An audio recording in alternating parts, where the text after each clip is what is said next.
So let's talk a little bit about what's been going on here in Tennessee. We've been having special sessions discussing gun violence, been talking about mental health legislation and public safety, and we have saw Tennessee lawmakers silenced.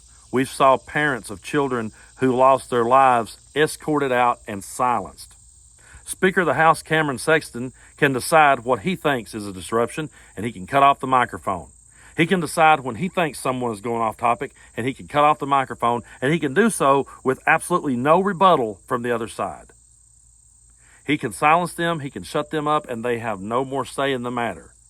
Now, on the other side of the fence, we always hear them talk about how they're being silenced, how their voices are being silenced, and how they're being canceled. Well, let me tell you something. Getting kicked off of a social media platform because you said the N-word does not compare to being silenced because you was trying to raise awareness and come up with some sensible gun laws.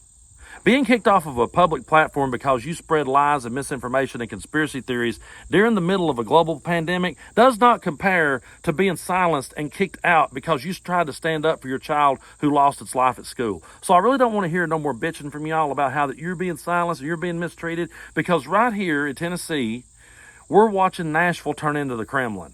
And we're watching people be silenced who are simply trying to bring new ideas to the table. And we have people like Tim Burchett sitting back going, well, we can't fix it. Oh, we can't do nothing about it. I mean, if somebody's going to hurt you, they're just going to do it. My daddy told me that a long time ago. Hey, listen, buddy, if you don't have no new ideas to bring to the table, how about you just stay home? How about you just let the adults handle this? If you can't bring no new idea to the table, and if you're going to say something as harebrained as we can't fix it, stay home and let the rest of us at least try.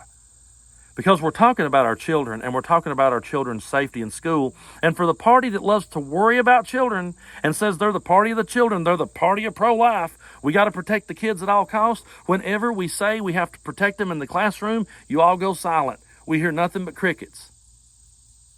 Because you guys don't have the balls to stand up to the NRA, because you guys don't have the balls to stand up to the lobbyists, because you don't have the balls to stand up against special interest.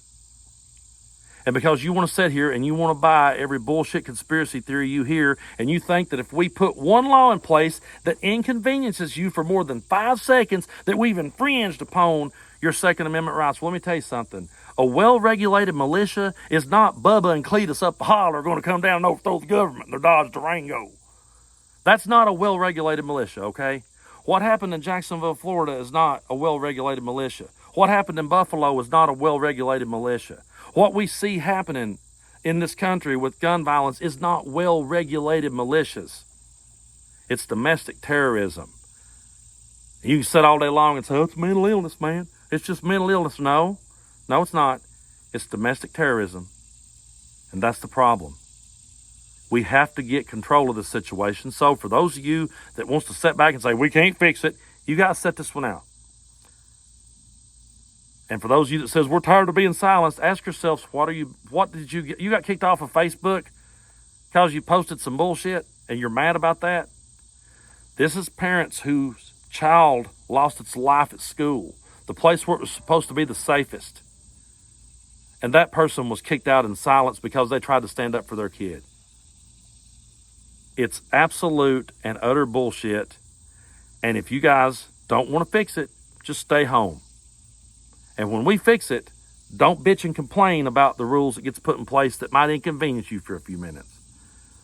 I have never said we should take the guns away. I have never said that you shouldn't have your Second Amendment right. But if you give one good goddamn about children, you wouldn't care to have to stand in line just a little bit longer.